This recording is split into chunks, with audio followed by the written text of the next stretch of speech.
Bloodpoints. Doesn't it always seem like you never have enough? Today, we're going to talk about how to maximize your blood point gains in Dead by Daylight. First off, stop spending blood points on characters that are already level 50. Speaking of level 50, don't prestige any characters unless you already have all of your characters to level 50. This is completely pointless besides the simple fact that it looks cool to have prestige characters. When spending blood points, always go for the perks first, before anything else. At higher levels, you usually get 2 perks per bloodweb. This is a little more advanced, but learn bloodweb reading. Bloodweb reading is knowing which things the entity will block next, and knowing what you need to purchase in the bloodweb in order to spend the least amount of blood points possible to get to the next level. Unlocking items on one side of the bloodweb will often block items on the other side. So after you get your perk or perks, if you see a pink item on the bottom, throw all your purchases towards the top so the entity takes away that pink item, unless you really want that item.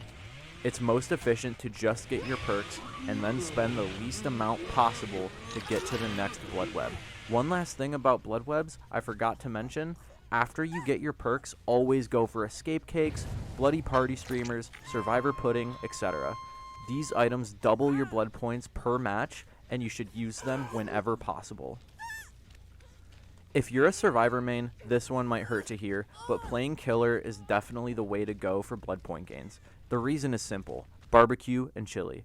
Barbecue and chili is a cannibal perk that not only shows players through walls when you get hooks, but every time you hook someone for the first time, you gain a stackable token, each token granting 25% extra blood point gains up to a maximum of 100% at tier 3, meaning you can basically double your blood points every game as long as you hook each person just once. This doesn't mean that you have to play Bubba if you don't want to. You can play any killer you want, even survivor, until you get enough blood points to level Bubba to the point where you can get barbecue and chili teachable. Then you can use it on whatever killer you want. Also, be sure to watch out for barbecue and chili in the Shrine of Secrets, making this process a whole lot easier. Once you have it, and you can enjoy free wall hacks and double blood points.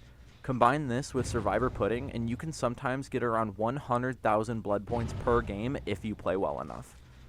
Last but not least, barbecue and chili aside, play both survivor and killer every season. I usually end each season at iridescent 1 on survivor, but only bronze or silver on killer, because I simply don't play killer very often. I realize that I am missing out on potentially getting 2 million blood points every 13th on rank reset day, so not only can you earn blood points with barbecue and chili by playing killer, but you can get your rank up at the same time and be super efficient. And if you don't like survivor, or maybe it seems boring to you, as a former killer main and now survivor main, I promise survivor is way more fun than it seems, especially once you get really good and start looping killers for 5 gens, doing crazy stuff like FOV techs and spins, and most satisfying thing of all, getting flashlight saves and making the killer DC.